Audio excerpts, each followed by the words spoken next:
Reports say Brian Koberger allegedly sent multiple Instagram DMs to Maddie in the weeks leading up to the murders. The messages were described as casual.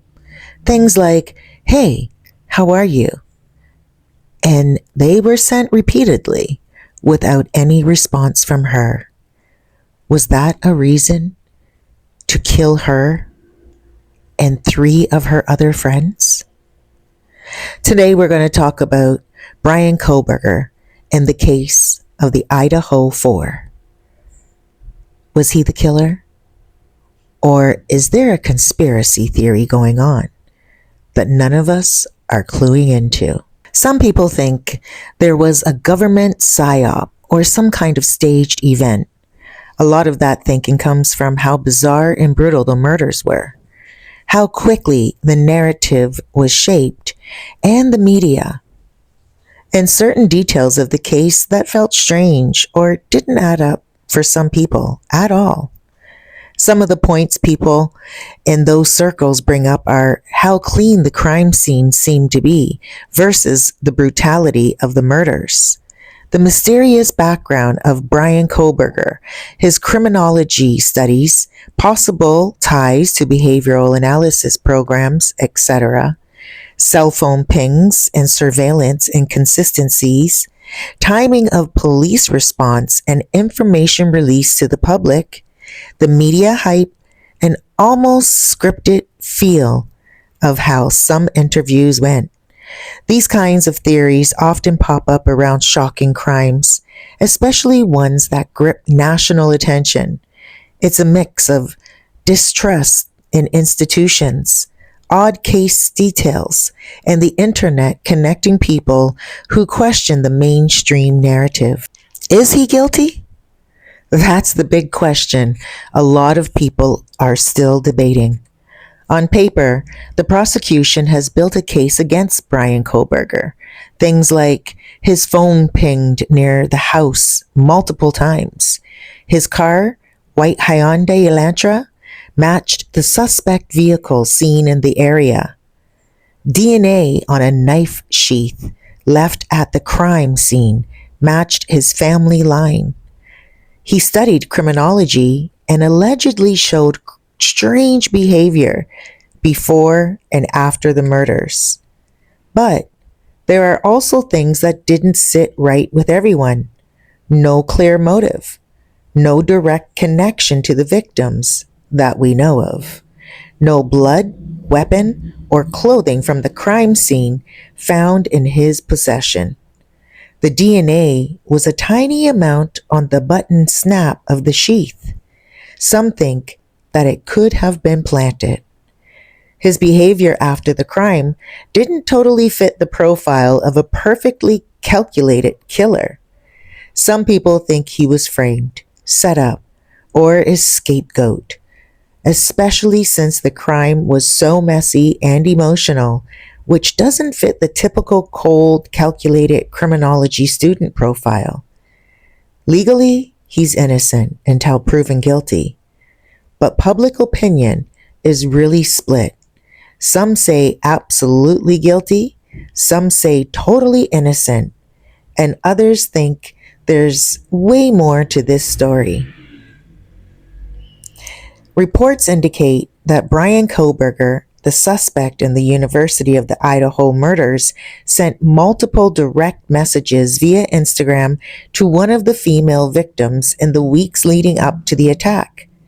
According to sources familiar with the investigation, Koberger's messages were simple greetings, like, "Hey, how are you?" and were sent repeatedly, receiving no response. Investigators believe the victim may not have even seen these messages, as they likely went into her Instagram message requests folder, which doesn't notify users when messages come from accounts they don't follow back. While authorities have not publicly confirmed the identity of the recipient, Koberger's now deleted Instagram account reportedly followed the accounts of Madison Mogan, Kaylee Gongalvis, and Xana Kernodle.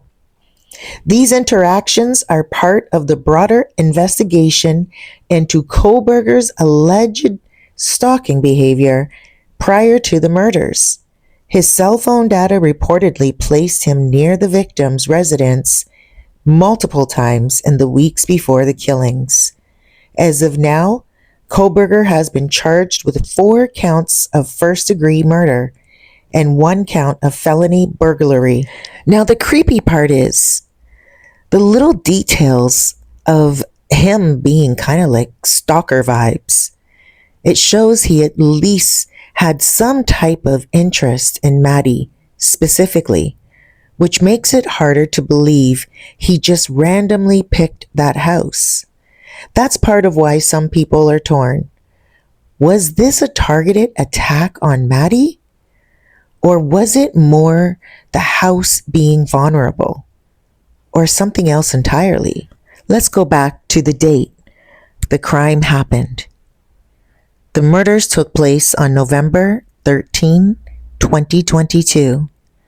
The victims were Maddie Mogan, Kaylee Congalvis, Xana Kernodle, Ethan Chapin.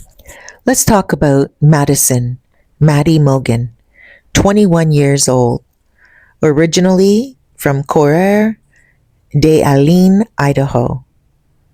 Senior at the University of Idaho, majoring in marketing.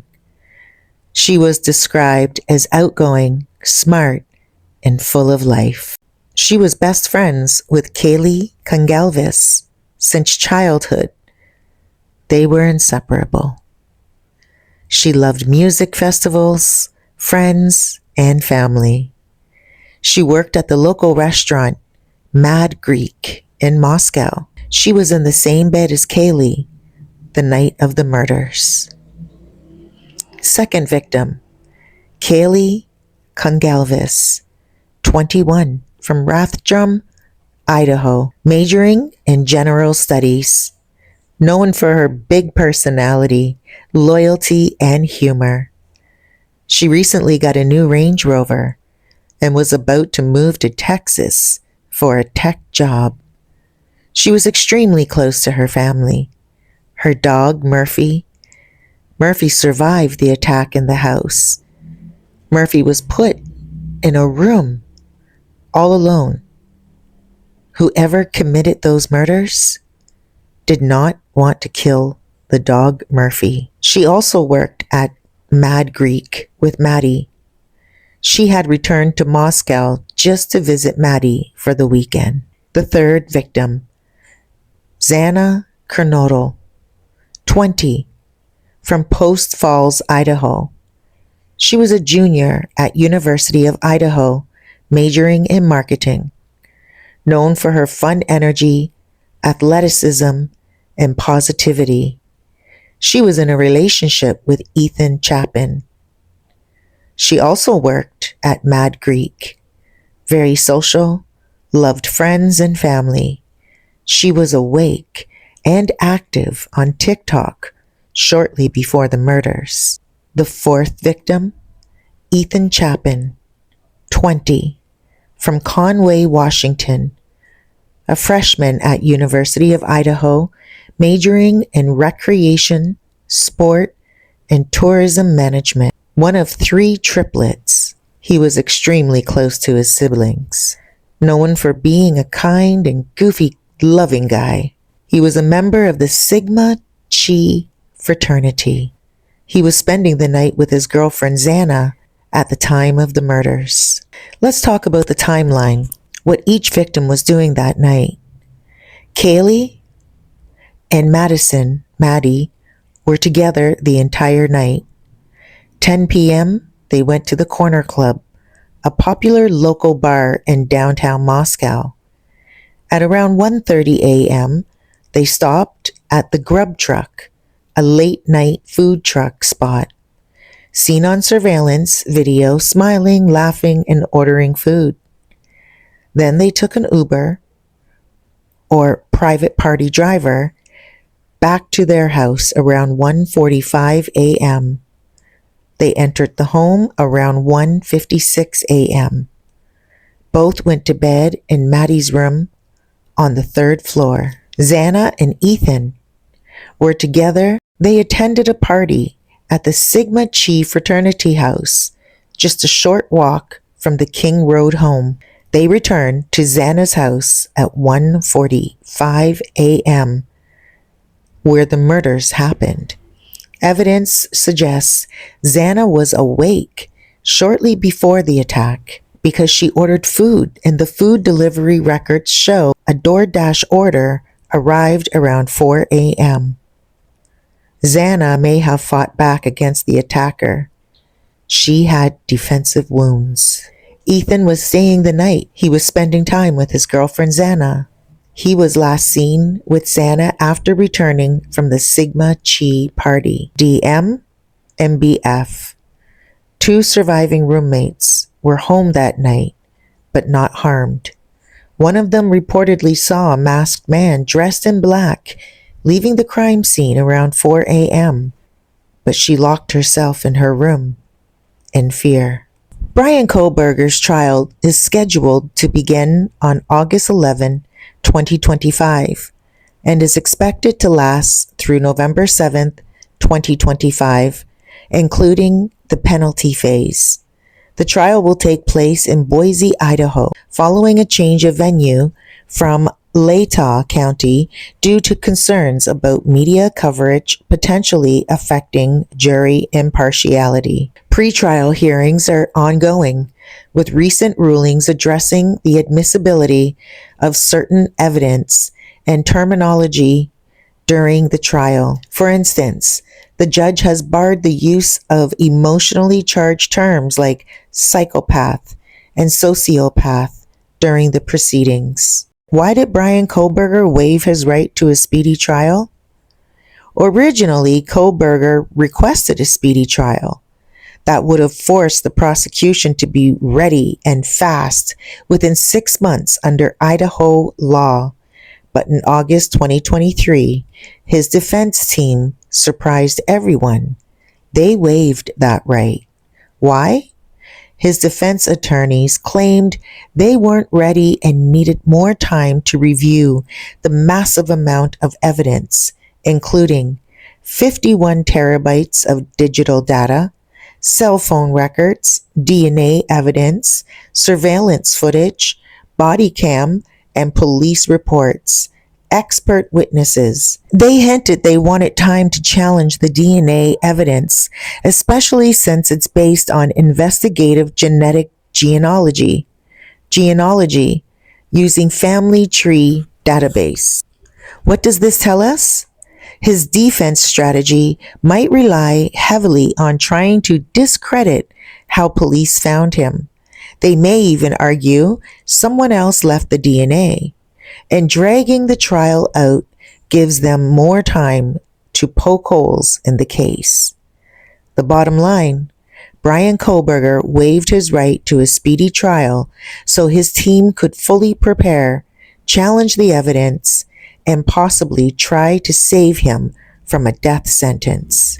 It's a criminal trial. It is always the prosecutor's responsibility to prove the defendant's guilt beyond a reasonable doubt. The defense doesn't have to prove anything. Instead, their role is to challenge the prosecution's evidence and potentially raise doubts about the defendant's innocence. However, the reason why Kohberger's defense team asked for more time and waived the right to a speedy trial still makes sense from a strategic standpoint. 1. To review evidence. With such a complex case, the defense needs time to go through all of the evidence carefully. Things like DNA analysis, surveillance footage, and cell phone pings. If there's a chance they can find a hole in the prosecution's case, they need time to do so. They need to prepare expert witnesses. Experts in DNA, criminal behavior, and other specialized fields may be brought in by both sides. The defense may need time to line their own experts up who can counter the prosecution's findings. They need a legal strategy, often because it involves challenging the method of evidence collection. So a delay could provide an advantage to analyze the evidence more deeply and see if the prosecution's case can be weakened. While they're preparing for the death penalty case, if Kohlberger faces the death penalty, the defense team will need ample time to prepare a mitigation case to save his life. This includes gathering personal history, psychological evaluations, and other factors to argue for a lesser sentence. The defense's role? Even though the burden of proof is on the prosecution, the defense's job is to still challenge every aspect of the case. If the defense can raise enough reasonable doubt, the jury could find the defendant not guilty. While the defense doesn't need to prove Kohlberger's innocence, they do need time to prepare their arguments to cast doubt on the prosecution's case. Waiving the speedy trial gives them that extra time to do so. Bryan Kohlberger's trial is scheduled to begin on August 11th, 2025, at the Ada County Courthouse in Boise, Idaho. Jury selection is set to start on July 30th, 2025, and the trial is expected to run through November 7th, 2025, including the penalty phase. The trial was relocated from Latah County to Boise due to concerns about media coverage affecting jury impartiality. Kohlberger has pleaded not guilty to the 4 counts of first-degree murder and 1 count of felony burglary in connection with the 2022 killings. The main proof they have is DNA on the sheath of the knife that was left behind. The knife was not left behind. The sheath, the cover of the knife, there's a drop of DNA on the snap. Now that's very interesting. Where was this knife found? Could someone from his family gone into a store, touched the sheath, and it just so happens of Kohlberg that it was a family member of Kohlberger? That's very interesting, especially seeing that he tried to contact the victims and friend them on Instagram. All of it seems a little too good to be true. We'll make sure that we follow the case together. I will update you, and I will let you know everything as the case begins, unfolds, and ends. Thank you so much for joining Fairfax Files. Please be safe out there.